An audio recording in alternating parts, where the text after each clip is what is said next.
حج تمتع کرنے والا جب یہاں سے پاکستان سے جا کے عمرہ مکمل کر لے گا تو اس کے بعد وہ حج کے ایام تک بالکل احرام کی حالت سے باہر رہے گا۔ ان دنوں میں وہ عام معمول کے مطابق رہے گا۔ دوبارہ سے عمرہ ادا کرنا چاہتا ہے وہ بھی کر سکتا ہے، اور زیادہ سے زیادہ وقت حرم میں گزارے گا اور حج کے ایام کے آغاز کا انتظار کرے گا۔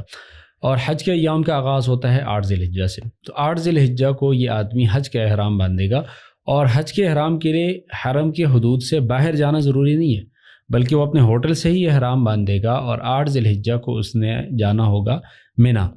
منا جانے کا وقت جو ہے جیسے ہی سورج طلوع ہو جائے تو اس کے بعد وہ حج کا احرام اسی طرح سے باندھ لے جس طرح سے عمرے کا احرام اس نے باندھا تھا، کہ وہ غسل کر لے، جسم سے غیر ضروری بال کاٹ دے، اور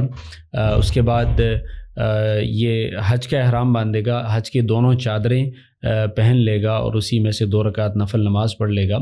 اور پھر اس کے بعد حج کی نیت کر لے گا کہ اللہم انی ارید الحج فیسرہ لی وتقبلہ منی۔ پھر وہ منا آئے گا، یعنی سورج طلوع ہونے کے بعد وہاں سے روانہ ہوگا اور منا آئے گا۔ منا میں آ کے اس نے 5 نمازیں پڑھنی ہیں 8 ذی الحجہ کو۔ ظہر کی نماز پڑھنی ہے، عصر کی نماز پڑھنی ہے، مغرب کی نماز پڑھنی ہے، عشاء کی نماز پڑھنی ہے، اور اگلے دن یعنی 9 ذی الحجہ کو فجر کی نماز بھی اس نے پڑھنی ہے۔ تو یہ 5 نمازیں ہو گئی، اور یہ جو وقت ہے اس میں کوئی خاص عمل نہیں ہے، اس میں زیادہ سے زیادہ وقت ذکر و اذکار میں، تلاوت میں، دعاؤں میں، دعوت میں گزارنا چاہیے۔ اور یہ جو منا کی رات ہے یہ سنت ہے، اور یہ 5 نمازیں ادھر پڑھ لینی چاہیے۔ پھر اگلے دن 9 ذی الحجہ کو یہ حج کا سب سے اہم ترین دن ہے، اس لیے کہ اس میں حج کا جو رکن اعظم ہے جو عرفہ، وہ 9 ذی الحجہ کو ادا کیا جاتا ہے۔ تو 9 ذی الحجہ کو سورج طلوع ہونے کے بعد حاجی پھر عرفات کی جانب روانہ ہوگا، اور عرفات جب پہنچے گا تو زوال سے پہلے کا وقت ہوگا بظاہر، اگر یہ جلدی پہنچ جائے تو زوال سے پہلے اس کے لیے بہتر یہ ہے کہ وہ آرام وغیرہ کر لے، تاکہ وہ بعد میں دعاؤں کے لیے اور وقوف کے لیے تازہ دم ہو۔ اور پھر ظہر کی نماز کا وقت ہو جائے گا۔ ظہر کی نماز کا جیسے وقت ہو جائے تو جو مسجد نمرہ ہے، منا میں جو مسجد ہے اس کو مسجد خیف کہا جاتا ہے، عرفات میں جو مسجد ہے وہ مسجد نمرہ ہے۔ مسجد نمرہ میں جو حج کا امام ہوتا ہے وہ دونوں نمازوں کو ایک ساتھ پڑھتا ہے، ظہر اور عصر دونوں نمازوں کو ایک ساتھ پڑھتا ہے۔ اس لیے جو حجاج کرام مسجد نمرہ میں حج کے امام کے پیچھے نماز پڑھیں گے تو وہ دونوں نمازوں کو جمع کریں گے، اور جو لوگ اپنے خیموں میں پڑھنا چاہتے ہیں، جو خواتین انفرادی طور پہ نماز پڑھنا چاہتی ہیں، تو ان کے لیے حکم یہ ہے کہ وہ ظہر کی نماز ظہر کے وقت میں پڑھیں گے اور عصر کی نماز عصر کے وقت میں ہی پڑھیں گے۔ تو ظہر کی نماز پڑھ لینے کے بعد ظہر کی نماز پڑھ لینے کے بعد یا حج کے امام کے ساتھ دونوں نمازیں پڑھ لینے کے بعد پھر وقوف کا وقت شروع ہو جائے گا۔ تو وقوف کا وقت یا عرفات کے وقوف کا وقت بنیادی طور پہ ظہر کی یعنی زوال کے بعد سے شروع ہوتا ہے۔ تو زوال کے بعد نماز پڑھ لینے کے بعد وقوف کا وقت شروع ہوگا۔ حضور اکرم صلی اللہ علیہ وسلم نے جبل رحمت کے قریب وقوف فرمایا تھا۔ اگر تو جبل رحمت کے قریب حاجی جا سکتا ہے تو بہتر ہے، نہ ہو تو اپنے خیمے میں ہی وقوف کرے، اور اس دوران زیادہ سے زیادہ وقت دعاؤں میں صرف کیا جائے۔ حضور اکرم صلی اللہ علیہ وسلم نے اپنی امت کے لیے اس دن گھنٹوں دعائیں مانگی تھی، اور جو حجۃ الوداع کا خطبہ ہے وہ بھی حضور اکرم صلی اللہ علیہ وسلم نے مسجد نمرہ میں نمازوں کے ساتھ خطبہ دیا تھا، اور پھر جبل رحمت کے قریب حضور اکرم صلی اللہ علیہ وسلم نے وقوف کے دوران امت کے لیے دعائیں مانگی تھی۔ تو یہ جو دن ہے یہ بہت زیادہ قیمتی دن ہے، اور اس میں حجاج کرام کی مغفرت ہوتی ہے، اللہ تعالیٰ ان کو ان کی حاجات پوری کرتے ہیں۔ تو زیادہ سے زیادہ وقت جو ہے وہ عبادت میں اور دعا میں، ذکر و اذکار میں اس کو صرف کیا جائے، اور اس میں دعا مانگنے کا سلیقہ اور طریقہ بھی خود اللہ تعالیٰ نے ارشاد فرمایا ہے کہ آخرت کی دعا بھی مانگنی چاہیے اور دنیا کی دعا بھی مانگنی چاہیے۔ ربنا آتنا فی الدنیا حسنہ وفی الآخرۃ حسنہ وقنا عذاب النار، کہ یہ طرز عمل مناسب نہیں ہے کہ آدمی صرف اس میں دنیا کی دعا مانگے۔ تو یہ سارا وقت جو ہے وہ اس میں دعاؤں میں صرف ہو جانا چاہیے یہاں تک کہ سورج غروب ہو جائے۔ سورج غروب ہونے کے وقت تک یہ جو وقوف ہے یہ ضروری ہے، اس سے پہلے حاجی نہیں نکل سکتا۔ اگر کوئی آدمی سورج غروب ہونے سے پہلے نکلا اس پر لازم ہے کہ وہ دوبارہ سے عرفات کی حدود میں آ جائے، اور اگر وہ نہیں آیا تو اس پر پھر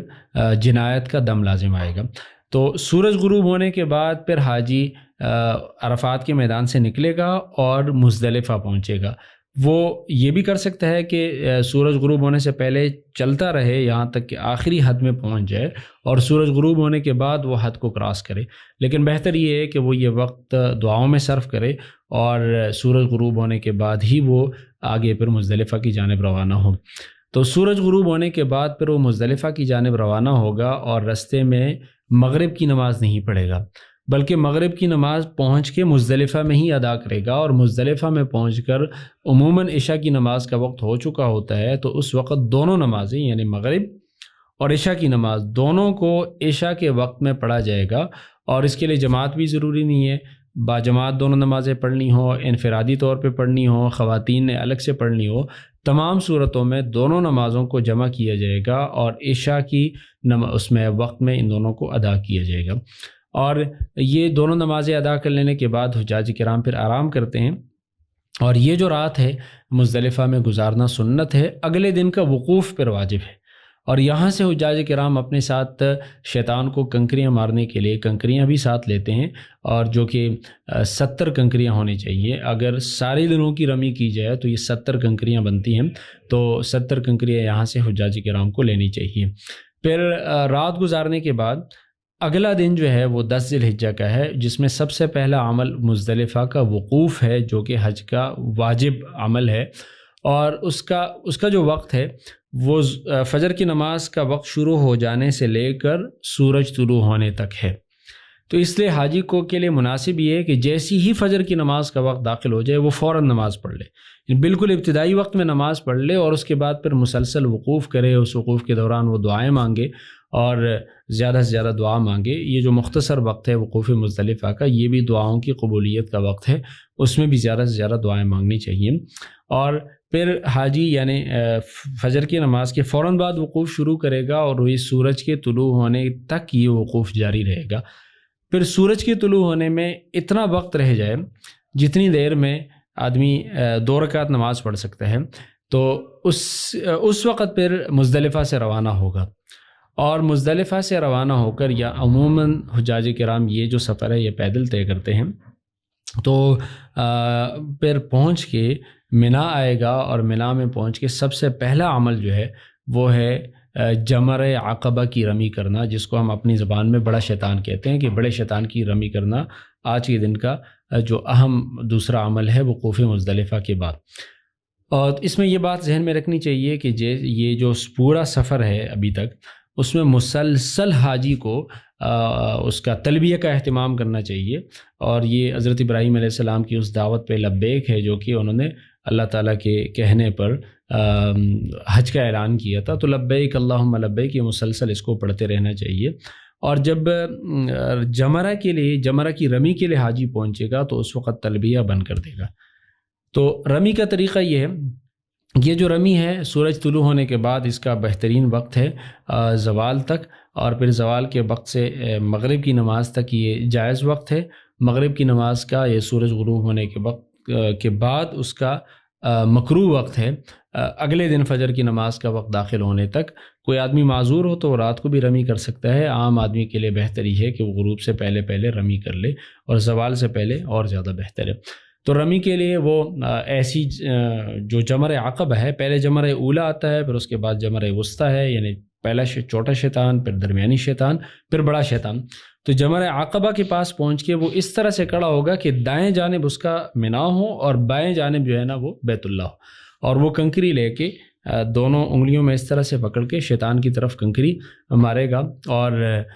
اس کنکری کے ساتھ ہی وہ اپنا تلبیہ بند کر دے گا، اور یہ 7 کنکریاں مارے گا، اور 7 کنکریاں مارنے کے بعد پھر اس کے بعد دعا مانگنا نہیں ہے بلکہ وہ وہاں سے روانہ ہوگا۔ یہ پہلا عمل ہے وقوف مزدلفہ کے بعد شیطان کو کنکری مارنا۔ کنکری مارنے کے بعد جو اگلا عمل ہے، جو چونکہ حج تمتع پہ ہم بات کر رہے ہیں، تو حج تمتع کرنے والے پر قربانی واجب ہے، اور یہ جو قربانی ہے اس کو دم شکر کہا جاتا ہے، کہ اس نے 2 عبادتوں کو ایک ہی سفر میں جمع کیا، تو ایک سفر میں 2 عبادتوں کو جمع کرنے کے شکریہ کے طور پہ اس پر لازم ہے کہ وہ قربانی کرے، اور یہ قربانی رمی کے بعد ہونی چاہیے۔ تو رمی کے بعد اس کی طرف سے قربانی کر دی جائے گی، اور جب قربانی کا ہو جانا کنفرم ہو جائے تو اس کے بعد وہ اپنے سر کے بال منڈوائے گا، تو سر کے بال کا یا حلق کر لے، یا اگر وہ ایک پورے سے زیادہ ہیں تو وہ قصر کر لے، اور حلق قصر کرنے کے بعد احرام کی پابندیاں ختم ہو جاتی ہیں۔ اور احرام کی پابندیاں ختم ہونے، لیکن ساری پابندیاں ختم نہیں ہوتی، وہ سلے ہوئے کپڑے پہن سکتا ہے، خوشبودار چیز استعمال کر سکتا ہے، لیکن ازدواجی تعلق قائم نہیں کر سکتا، اس کا تعلق ہے طواف زیارت سے۔ تو 10 ذی الحجہ کو سب سے پہلے وقوف مزدلفہ کرے گا، پھر شیطان کی رمی ہے، پھر اس کے بعد قربانی ہے، اور پھر اس کے بعد حلق یا قصر ہے۔